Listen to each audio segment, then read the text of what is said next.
Hello, hello, hello, and welcome back to Hunter Tune. Today we are actually messing with a couple more cars on the dyno. I gotta turn the radio off because Michael's jamming music. Oh, Michael's got it, we're good. So anyways, we are out at the shop again, and we were playing with some cars on the dyno. We actually played with the CRX a little bit, and might throw those clips in here right now. We actually put the CRX on Honda and tried to pick up some power, but that single cam, I think it just gets too damn heat soaked, and it didn't really pick up much power, so. Do it!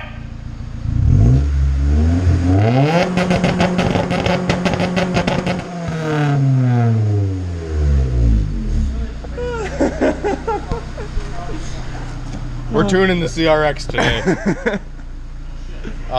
We are trying to see if we can make a little bit more power than the stock P28. So I got the S300 from my hatch plugged in because, well, the hatch blew up. Anyways, back to the story here. We are playing with the tune here on the S300 to get the CRX running good, and Michael's going to be setting the timing on it. So yeah, I'm just going to get the timing set here. Just going to get the idle straightened out first. So I'm just adjusting the idle portion of the map to get the wideband to read close to 14.7. And Michael's going to set the timing. So to set the timing on Honda, because I marked the cam gear with chalk. You see what I mean? Set it to 16, Michael. You want it at 16? This is a single cam. I'll set it at 16 on the set timing here on the Honda. So there we go. Okay, so we're set 16, 16.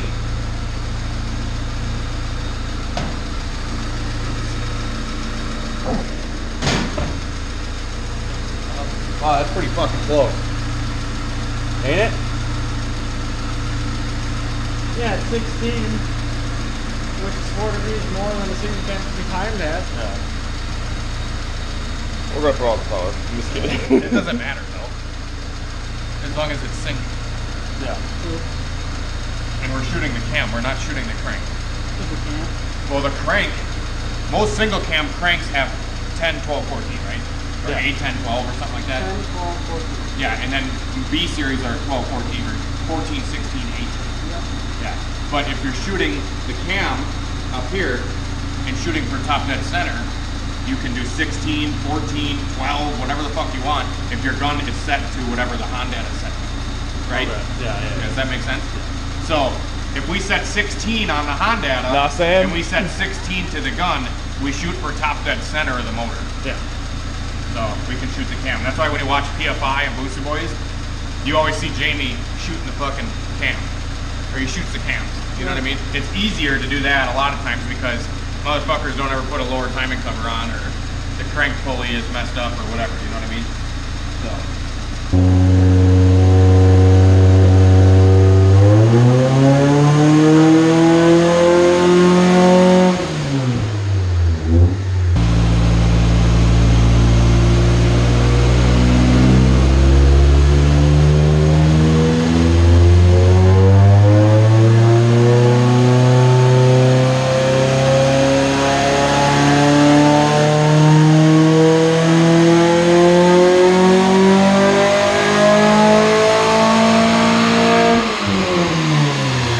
So the CRX isn't really a good option for testing the dyno out, so we figured what the hell, we will throw the Mustang on today and see if we can get the Mustang loaded up. And we actually got some spray adhesive for the rollers, so we just got the Mustang strapped down onto the dyno here, and we got the TV set up. We set the gear ratio with the Your Dyno software, so it knows what RPM is at what roller speed, etc. But with an automatic car, we have to do a little bit different calculation. So on manual cars, we can do the engine RPM based off of roller speed and calculating the gear ratio. So, you want to show them quick, Michael, how we did that?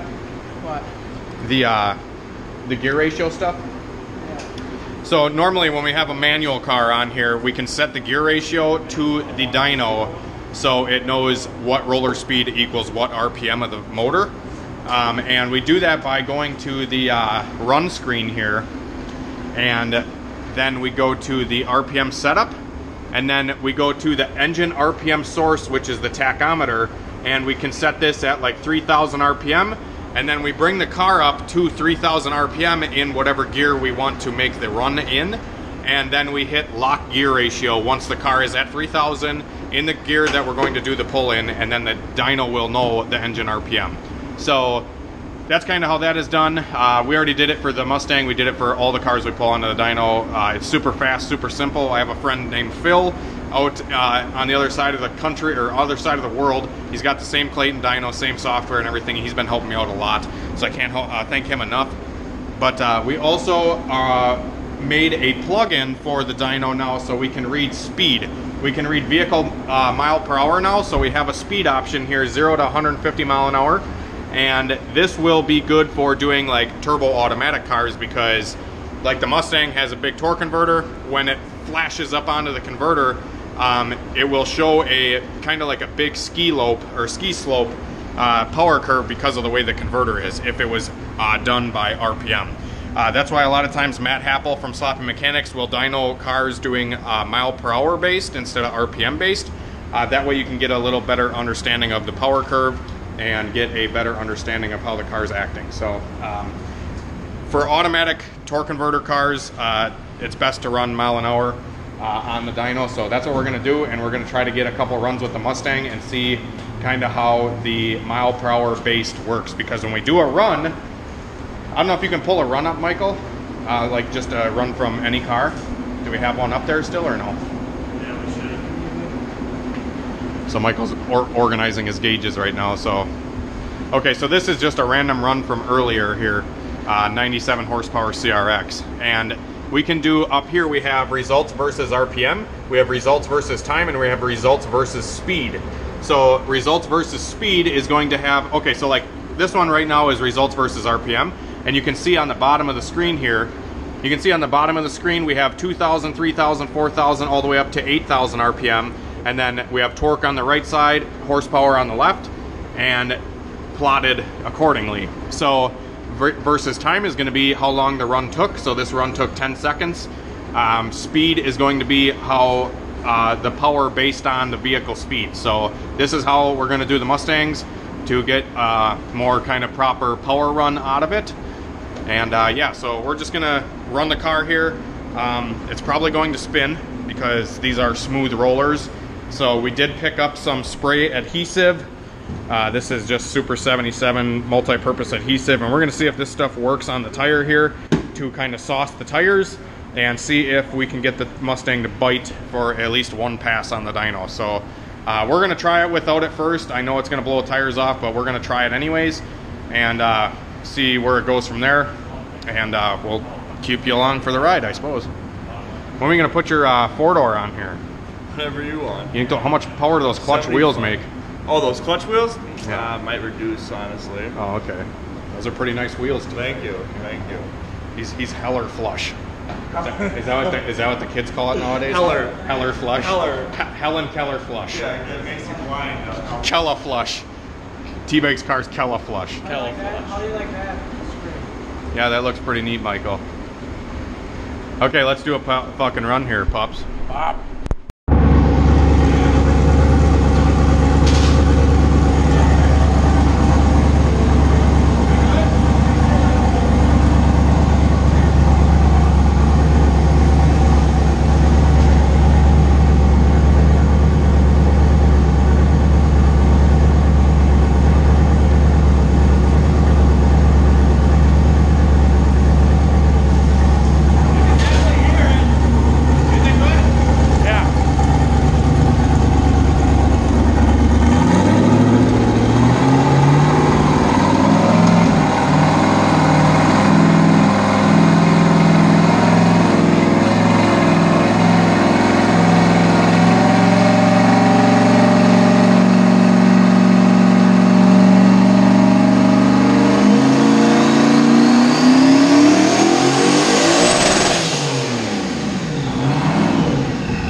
Alrighty guys, so we got the Mustang, we did a pull there, and we actually did two different pulls. We did one without sauce and one with sauce. And feel those tires. Yeah, feel the fucking tire. Oh my god! That is sticky as shit. We need to do this with your slicks on, do a pull, put it on the trailer and take it to the direction. Right. Wow. Look at that. We got some sticky contact going on the roller, for sure. It's sticky as fuck on the roller too. Yeah. Yeah. So it's still spun a little bit. So we're gonna have to try to sauce the tire again when it's rolling at a little bit higher speed. But we did get a power number. The one pass it did make where it kind of didn't spin as bad. It made 442 and 346 torque. So on, let me see here, I'm pulling it up on the computer quick. So there we go. It did spin at the top of the pull here a little bit. We hit a peak speed of like 132, I think. And the torque is nice and the horsepower looks right. I mean, I don't know. It's a really big turbo, so when it lights into it, it you know, is definitely going to be, I gotta figure out a way to plant the power. So that's why we're using the Mustang, because it makes the most horsepower on any car here that runs right now. And we just kicked the breaker. So we can't have the air compressor, the big ass fan, the computer, the water pump for the dyno, and all that running on the same circuit. Guess what? You go to turn it back on and It breaks right away.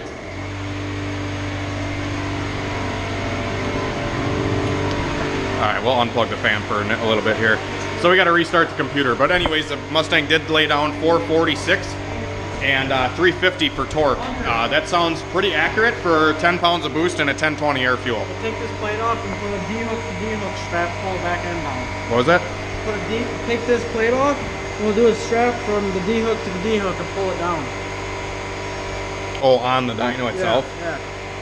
Let's just try one more with some more spray adhesive, and I'm going to load it a little harder Yeah. to see if we can get the tire to bite. And if not, Because I think I didn't have it loaded quite enough, because this car needs a lot of load coming into the power. Yeah. Because when it comes in really violently. So yeah, I think I'm gonna try one more with spray adhesive again, and we will load the dyno a little harder, and we'll do another run, and we'll see what we end up with. Wow, is this spray adhesive work pretty good or what? it's kind of like my pants. You know, Oh wow. Every night or my what? cum rag. Oh. We got some cross ventilation going on in the shop right now. We're blowing air into the shop and the big fan out the shop, and it actually cleared out in here pretty quick.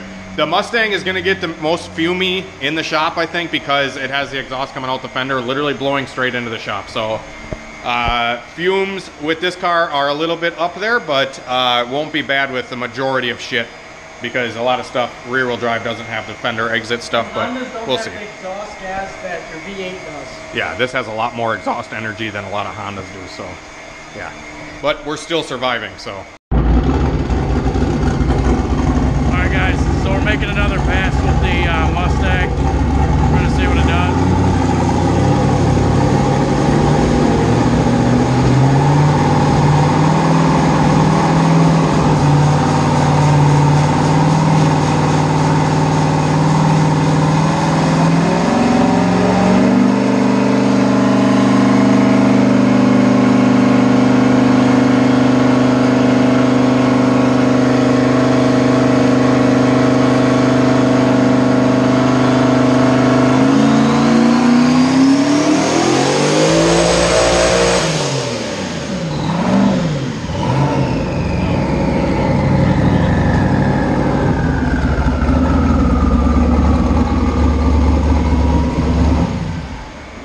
Yeah, it was still spinning them. Can you tell? It was way better though. Oh, hell yeah.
Dude, it's stuck a lot better. I don't grab the board first. Okay, I got you out of here. Yeah.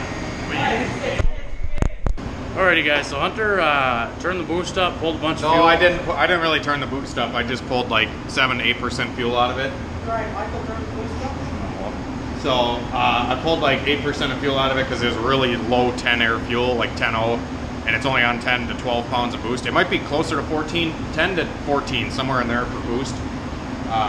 So yeah, we're gonna try to stick it again and see if it'll plant the power one more time.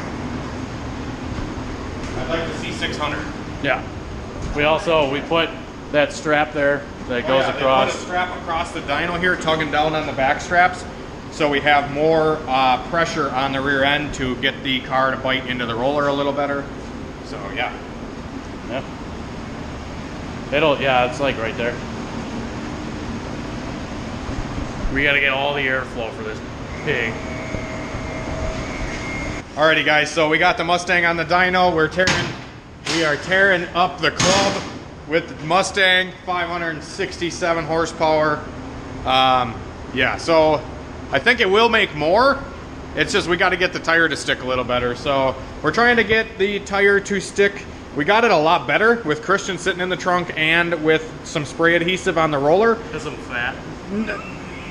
Just throw that out there right away so nobody comments. Yeah, exactly. Yeah, no shit. So anyways, so yeah, we're still brainstorming some more ideas on what we can do to plant the tire a little better. These are just street tires too, so most of the time street tires actually work better on the dyno than slicks do, because the slicks will really get tore up on the dyno if we were running slicks. We got to let the dyno cool off a little bit. We've been fucking thrashing on this thing all day. And after a while, the brake does get warm. As you guys know, the last time we put the Mustang on here and did like 10 pulls, it got a little warm.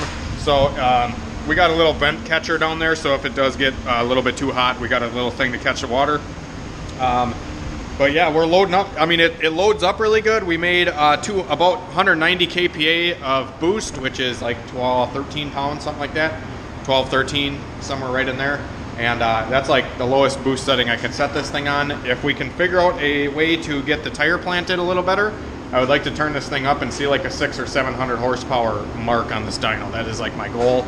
I don't really plan to run any more than that on this dyno just because I don't think the brake will take it. And I knew this traction thing would be an issue with the dyno, but a lot of times anything over 500 horsepower is really useless on the street anyway. The Mustang literally will throw you right in the ditch with slicks on the street. Like it's nuts. So anyways, the majority of stuff that's going to be coming to get tuned anyways is going to be under that mark. But anyways, Christian is swapping out his radiator now. So yesterday we had Christian's car on the dyno, and the radiator was actually leaking on the plastic end tank. So he's actually going to take the one out of my hatch right now, and I'll probably just get a different one for this. And so yeah, Michael's actually draining the coolant out of the radiator that's in the hatch right now, and we're going to take that radiator out and put it in Christian's car because you know, his radiator was leaking really bad. So we were on the dyno yesterday, and in the fourth gear pull, it would literally shoot out of the top of the radiator because it was leaking. So we're going to swap it out on Christian's car, and then we're probably going to throw Christian's car back on the dyno day because we have the dyno reading accurately now. I got like a little okay from Matt Happel. He said that this number seems very accurate. The CRX dyno was very accurate. The Michael's car was very accurate last night. So I think we got the dyno calibrated like Minto Pinto, guys.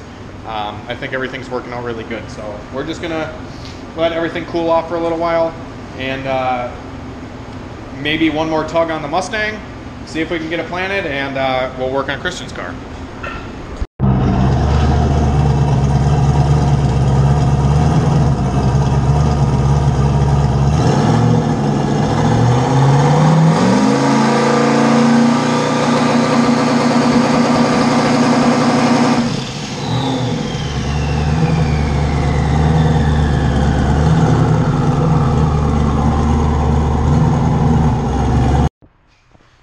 Alrighty guys, so we got the Mustang back off of the dyno. I got to pull back into the shop now, and we got everything sorted back out on the dyno. You can see the massive rubber marks we left on the dyno from when it was spinning, and yeah, so when the car was spinning on the dyno, dude, there's like half the tire on the fucking roller. Yeah. That's perfect. Can you hear my sheep?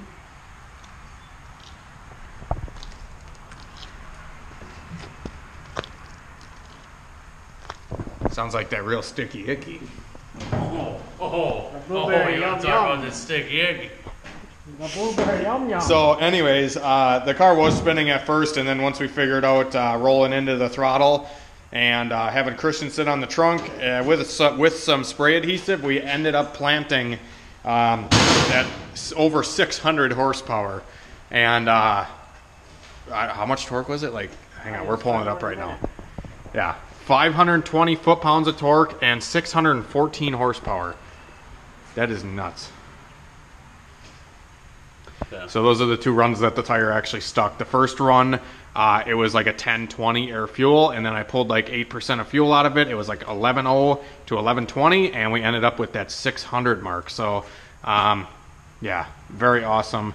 I know a lot of people are concerned because the graph wasn't crossing at 52 like it's supposed to or whatever. Oh, yeah. But the difference with a lot of these people is they don't run dynos and they don't know. Jason Waters from Jason Waters Tuning actually reached out, and he's super he's happy for us that we got this thing going, and that's super humbling that he's recognizing what I'm doing. That's kind of cool. School with Michael. But So this Yeah. is 400, right? yeah, so this is 400 horsepower. This line is right here where Torque. Michael has it. We're at 350. So So it's not scaled perfectly on each side to make it look better. It automatically does this unless we configure it else or now whatever. you So synchronize Y1 and Y2. yeah, you can synchronize it, and then it crosses right at 52 like it's supposed to. But you know, everybody is always first to point fingers of something they can bash on, or oh, you can't do that or whatever. Equal now? Yeah, now it's equal. 500, 500. 500 there. Yep. Right, that's So. right where it crosses right here is 62. 52, 62. Oh, 5, I was 62. Yeah, so anyways, Mustang's making jam. I cannot believe we planted that much horsepower to this damn dyno. But we did. It definitely took a little bit of finesse, and we're going to get better with planting horsepower to this thing as time goes on. But for now, I mean, what, 2 days into using this fucking software, or a couple days into using the dyno and software and stuff, we already have it reading accurately and planting pretty big horsepower. So that's super awesome. I mean, we've yet to have front wheel drive do a burnout. Yeah, we haven't had any front wheel drive cars actually We spin. even have So, a hatch on it. and I had my hatch on it, and it Fully did not turned spin. up. Yep. So, and that was third gear runs. I think Hondas really are not going to have any issue planting horsepower to this dyno. It's just the big V8s when they make fucking 520 foot-pounds of torque is when we start having issues. Recorded 520 foot-pounds of torque. Yeah, it recorded 520. It probably made it maybe even more than the 600, but it spins. So we're yeah, don't use that. What?